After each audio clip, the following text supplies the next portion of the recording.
In Tomb Raider 2, Amanda jumps from an airplane and lands in a jeep as Angelina Jolie. So, yes, that's what she does. What's her surname? Kemp. Hugh, what's her surname? Robertson. Robertson. Lee, don't bother. Where does Amanda live? Amanda lives in Oxford. What's funny about that? I'm sorry. Well, no, actually, I grew up in Oxford, so that it does exist. Yeah. So David's team, is this woman Lee's dog's lifesaver, Eamon's movie star stunt double, or Hugh's other half in the pantomime horse? I have to say, at the moment, what are you thinking at the moment? I would say, having studied Hugh's techniques over the evening, that I think he's telling the truth. And he was trying a sextuple bluff. What number bluff is the truth? Infinity bluff. Yeah, well, it's either Hugh or Eamon. What, you're dissing Lee altogether? Well, yes, I'm afraid. If it turns out that's true, then, you know, it's an odder world than I thought.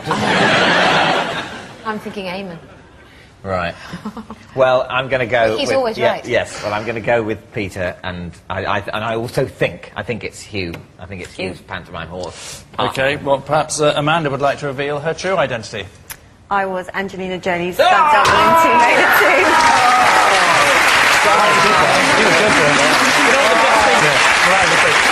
If you already got that worked out, we're going to ask you. Thank you very much indeed for joining us.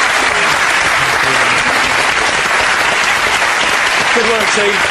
Angelina, of course, recently got an Oscar from Cambodia, along with a Darren, 2 Michaels and a David. All of which means at the end of that round, it's David's team who are praying for a miracle. Behind us they are 5-2.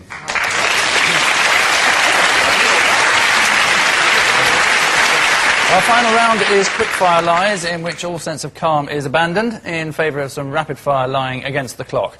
As always, our panellists don't know what's written on the cards, and David's team are seriously faltering, so now would be the perfect time to reverse that trend, starting with David. I used to be a tour guide for a hat museum. Where? In Abingdon. Why did they need a tour guide in a hat museum? You were sort of the tour guide stroke person there. How long was the tour? You'd probably get a good sense of the place in about, a very good sense of the place in about half an hour. Can you remember anything at all that you used to say about any of the hats? No. Or a type of hat? No. You can't remember the name of one hat, and you were the tour guide in a hat museum? They had a sort of bowler hat now, top hat, and then they had huge feathery hats. Just by bizarre coincidence, there's someone at the front row with a sort of bowler hat. Could you just pass the hat to David so he can give us a rough description and history of the bowler hat? Thank you very much. Could you give us a rough idea of how you used to do this tour with that hat? No, Pretend that's hats on a plinth. Well, what I would do is I would hold this hat up and then sort of twirl it like that.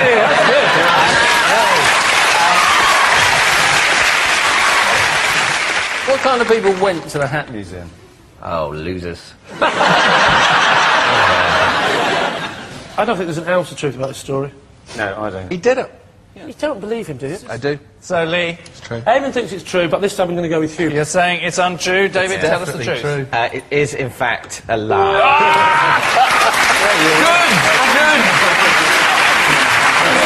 Yes, it's a lie. David has never been a tour guide for a hat museum. If you can't imagine what a hat museum is like, then think of a glove museum with half as many exhibits. Next, Olivia. I once pulled a boy by pretending to be French. When you say pretending to be French, do you mean with the look, the accent, or the language, or all three? It was dark. Right. And I like the way you changed the question to how light was it in the room? I'll make my own questions up. Strawberry, that's my favourite jelly. Do you speak French? oui? And what was his name? What was he called? Johnny. Johnny. What was Johnny's surname? Garlic. Johnny Garlic. What a bizarre coincidence with the French that was. Over there. You didn't think to say, Garlic. hello, I am French, what is your name? Johnny Garlic. I can't think of anything to say now. There's no connection. What point did he work out that you weren't French? The next day, when I told him I wasn't French. Oh, the next morning, you mean? No, it wasn't like that. I mean, he was at the same beach the next day. Where was this? By the sea. You missed out the middle word. In what by the sea? In Cornwall by the sea. And were you... That is a place called Cornwall. Cornwall on sea. Where in Cornwall? Where in Cornwall? Yes, where in Cornwall? It's right by the sea. So what was your opening line? What was your chat-up line? Hello. What was the second one? Hello again. Do you want to see the Madonna with the big boobies? So you I tend to believe it's not. You don't think it's No, true? I think it's what do you think, nonsense. Eamon? I think she looks French, Yeah. and therefore I think she's double bluffing. I think it's true. Do you think it's true? You think it's a lie? OK, we'll say it's true, shall we? Yeah. OK, Olivia, are you lying through your teeth? It's true.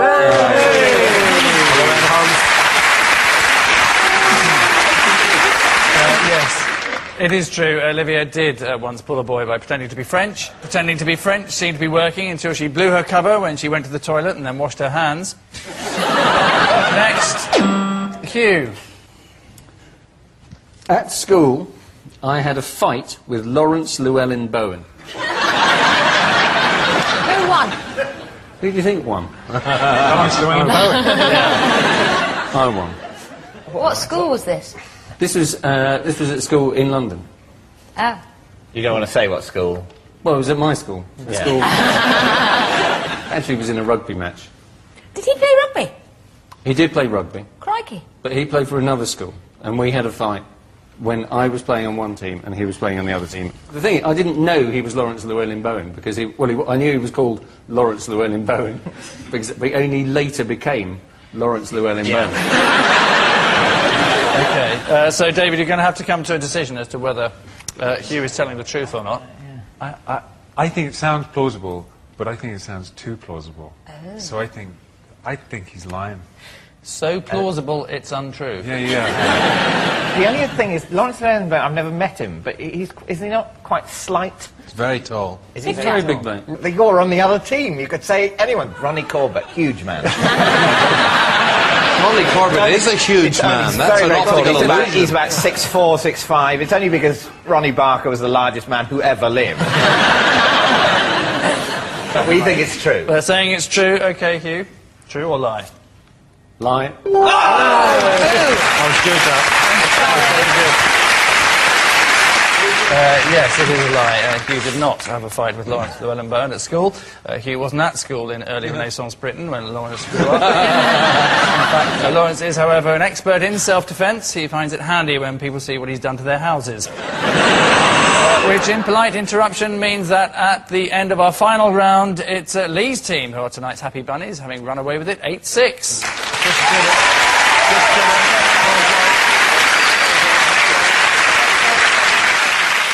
We leave you with the news that people are more likely to lie to you in emails than when talking to you face-to-face, which rather suggests that the Nigerian Brigadier Matubu Onkomawi, who is due to be transferring $84 million into my bank account any day now, may not be a man of his word. Good night. The divorced dad's in no danger of telling a fib, so why did Granny have to die? The Armstrong and Miller Show follows next. And if you missed last night's Mock the Week or any other comedy show over the last 7 days, catch up on the BBC iPlayer.